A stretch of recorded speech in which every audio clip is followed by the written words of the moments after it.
So today, we're not working on that. Having a look at this. It has some codes.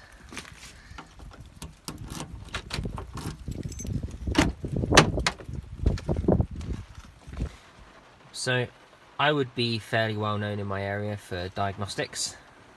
I don't really do very many videos on diagnostics because I find that a lot of the time I just really need to focus. But there are some basic diagnostic principles that can take you a very, very long way. And that is, what is the problem? Or what is said to be the problem if you're doing it for somebody else, or if you know the problem already.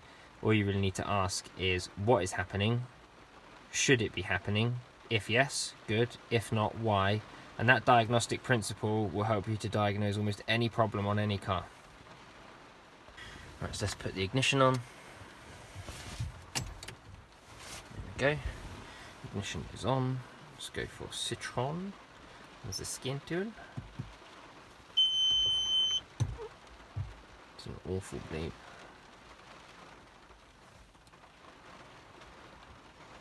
These auto stuff will tend to be fairly good with French cars. Usually the VIN decoding is fine. We will just go for an auto scan. Yes. I do have Peugeot Planet as well, which is the main dealer one. Or main dealer level, you could say. But it's very slow to scan an older car like this. This would be a 2001. It's pretty quick on newer stuff, but it'd be very slow with this. Anyway, we'll let this scan. Okay, the global test just froze, so we're just going to go into the module individually. Do we want to look at live data? We'll read the codes first. Okay, temporary fault, permanent fault, oil temperature sensor, short circuit, Okay, those all seem like an absolute waste of space. Read those again. System pass. Okay. Let's have a look at the live data for a second, and we will go for...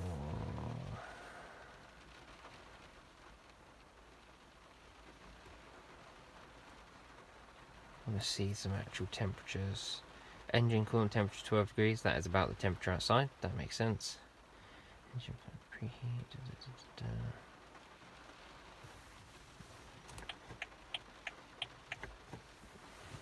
Reverse info.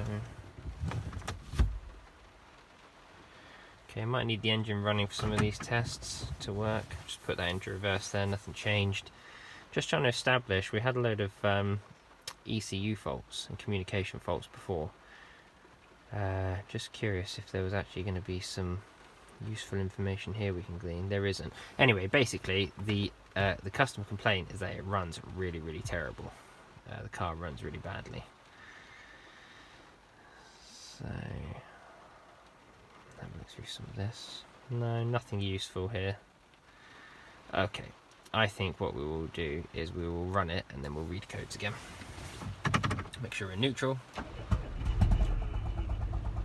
Oh, she does sound bad. She sounds like she has a terrible manifold leak, and we can see we do have the engine management light on. Let's try and pop that throttle a little bit. Oh dear. Wow, we are shaking. Okay, let's just read codes then. Permanent fault, engine management ECU, inside BSI ECU, fault within control panel in ECU. Not helpful. And it's certainly not going to be the fault that we're actually having. That's not helpful, is it? Let's go engine ECU. Petrol engine. Dear oh dear. What are we? I've got no idea. Just try that one there. NFV, that is us. That is the engine code. Damn, that feels... Misfire on cylinder 4. Cylinder 4 will be the side close to the cam bell. That will be this side here. Manifold pressure, circuit open. intermittent fault, permanent fault, misfire, undetermined cylinder. Okay, that just means that the whole engine is running really, really badly. Idle regulation, stepper motor, signal short, so permanent fault. That's interesting that we have. So we have a circuit fault here. So we have a few different faults here. So these two here would be physical faults. There's something physically wrong. This short circuit to earth, or short circuit to positive, is a bit unusual. So it doesn't know which way it's shorted, whether it's to earth or to positive. A bit strange, that one there. I may just try and clear these, start the engine again, and see which ones come back. Just go erase codes.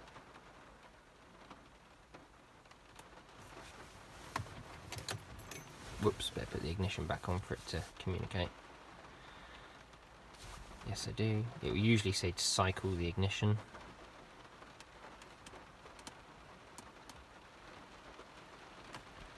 Read codes to verify. System pass. No fault codes detected. Boom, fire it up.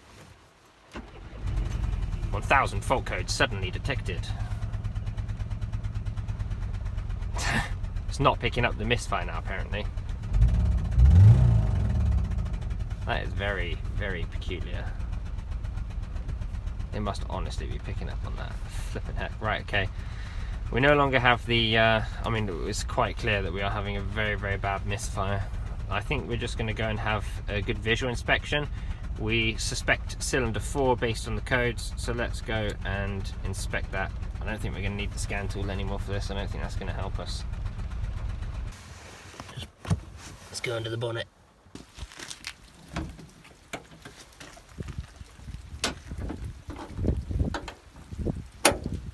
Okay. So let's have a look around here. So we're looking at cylinder 4, this one here. This is the coil pack. Maybe we'll just unplug that, pull up this tab, give that a little unplug. Little unplug ski. We'll remove the coil pack, maybe not just yet. Let's just have a look. There's one boot.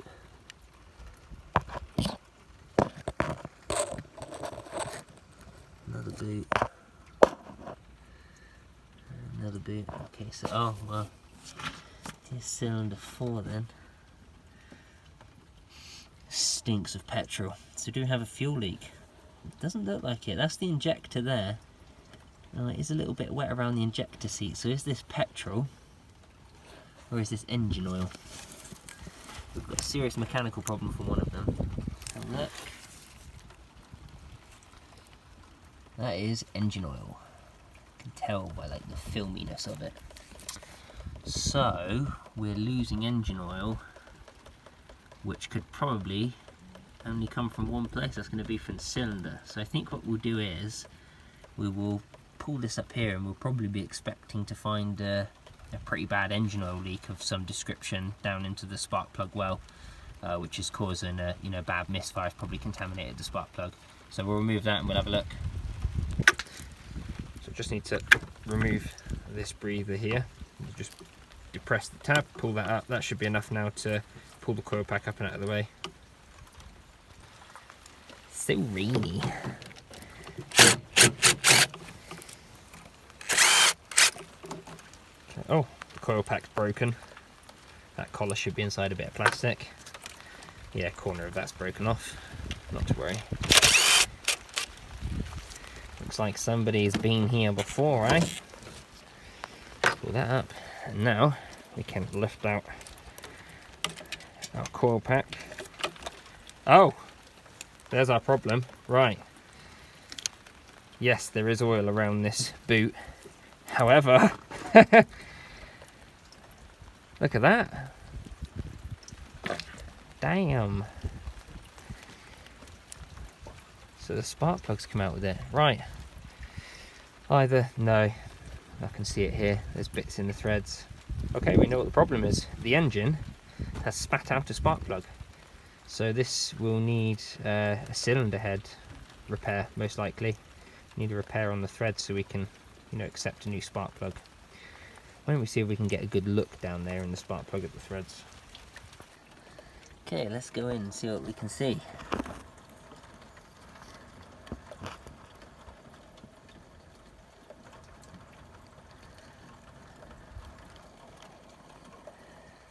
Can't really see.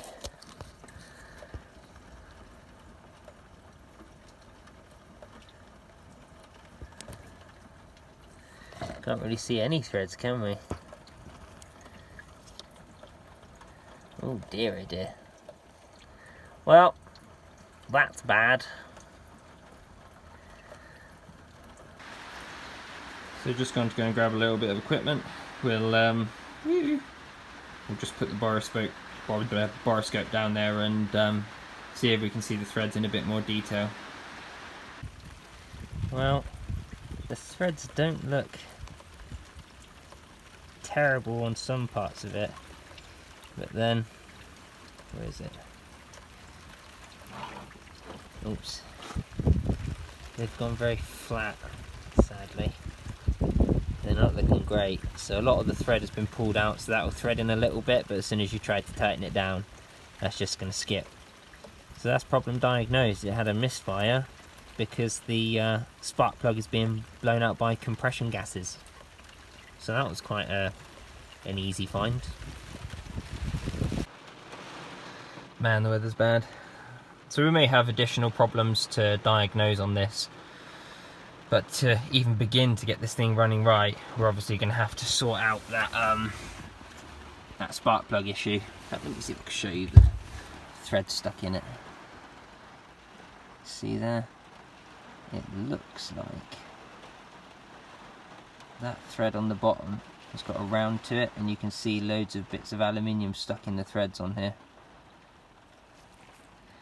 Unfortunately. Yeah, it's not good.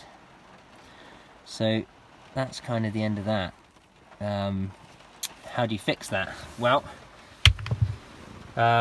generally it would be either a cylinder head off and sent away for a repair, replacement engine perhaps even, or replacement cylinder head.